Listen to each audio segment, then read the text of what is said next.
Welcome back to Black News Tonight. As Black Americans, the fight for visibility in mainstream media has been an ongoing issue, and the recent release of the film In the Heights has ignited a heated debate on social media about anti-Blackness, but this time it's in the Latinx community. The story is set in New York's Washington Heights, and although Latinx dark-skinned actors can be seen in supporting roles, there was zero representation among the main characters. It prompted the question for many: why can dark-skinned Afro-Latinos also be protagonists? Why can't they be? To unpack this and other questions about anti-Blackness in the Latinx community, we have here Sulma Arsu Brown. She is author, speaker, and entrepreneur. Sulma, thank you so much for joining me. First of all, is it fair to say that In the Heights, directed by John Chu, is a great film, beautifully shot? Author Lin-Manuel Miranda did a great job with the music. The acting's great, but what about representation? Is the biggest problem here the lack of dark-skinned actors? You know, the cinematography, like you said, was absolutely amazing. And I think that within the Latino community, we still have layers to unfold when it comes to our hair, our skin color.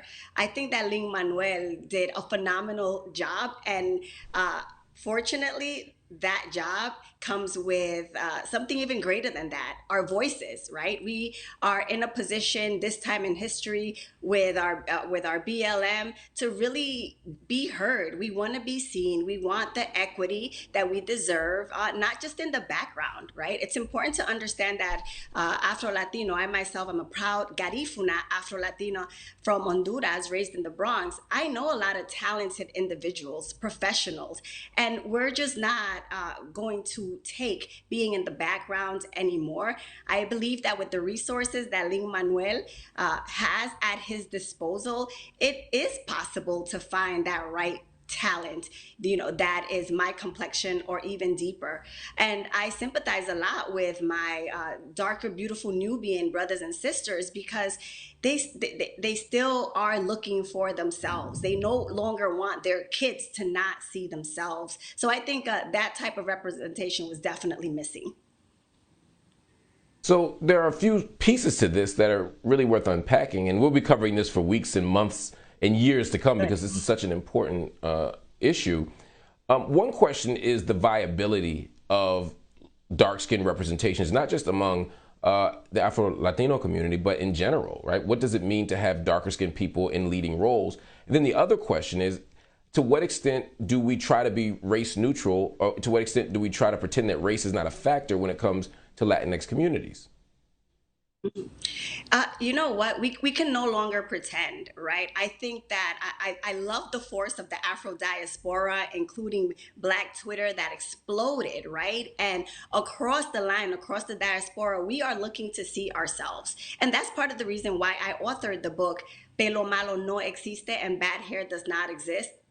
As well as my hair comes with me, shifting the paradigm of what success looks like. And as an Afro-Latina writing our own stories, it's very important that my protagonist be of dark Nubian complexion. I mean, the illustrator is of a beautiful Nubian complexion. Her name is Isidra Savio, very talented individual. And within my books, I want to educate and showcase that we not only come in different hues, but we can be CEOs, we can be protagonists in films, we can be marketing executives and directors, we can be so much. And I'm not sure what is going to take in Latin media or Spanish media to start seeing us as human beings, to not no longer be afraid to put us in covers of magazines.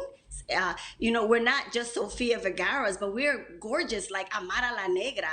And I think that all of us together combined, the diaspora is doing an incredible job to making sure that if our vanilla Latinos are not going to be giving us the equity, then we will find it ourselves, right? And I think that Lin Manuel really opened up this space of dialogue, not just within the Latino community, but within our brothers and sisters in the African American community, our brothers and sisters in the white community, and we will have a lot of allies within this. So this part I'm excited for. I'm excited to see the change that's going to take place. and I'm grateful to be a part of it. And I'm grateful for Ling Manuel because he did something bold and courageous, and it got us all talking.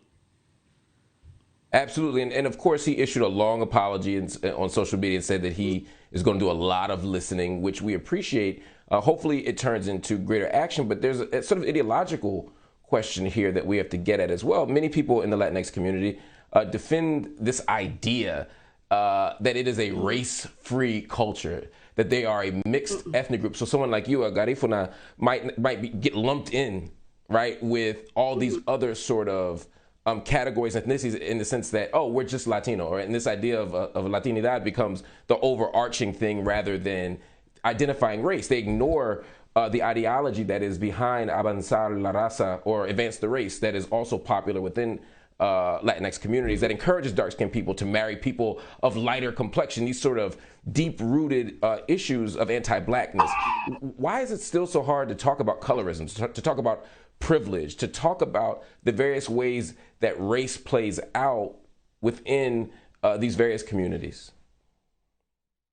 It's such a sensitive subject, but this, the colorism has divided families, has divided communities, and I don't understand why it's still uncomfortable to talk about. Perhaps it's shame of hiding the stories of our ancestors, but we should be more enamored with the plight of our ancestors. We should be more enamored with the resilience that got us here at this moment. I think that 2020 did sparked an incredible movement that we hear all through South America, Brazil, Central America, and it's time for us to talk about it. I think our vanilla Latino brothers and sisters need to really sit down and listen and understand that they too were affected by it. No longer hide your sister or your brother, your prima, ni tu abuela tampoco. This is all our collective history, and mejorando la raza, we need to shift that perspective. Mejorando la raza is understanding of what makes we are. We not only have to mejor la raza of making sure we understand our history. That's the real mejorando la raza. Acknowledge it and move forward together as one, so that we can stop the division within our families. Because if the outside world or the white world sees that we're divided amongst our families, it's so much easier to divide us as a diasporic community. So we can no longer allow to do that. I am not going to hide my brother, my abuela, ni mi abuelo, ni mi tío. All right, we're all in this together, and we must give each other the respect and the equity and the acknowledgement of our history that we all deserve to know. Powerful words. Sulma, thank you so much for joining me on Black News Tonight. If you want to know more about her work, please visit nopelomalo.com. We'll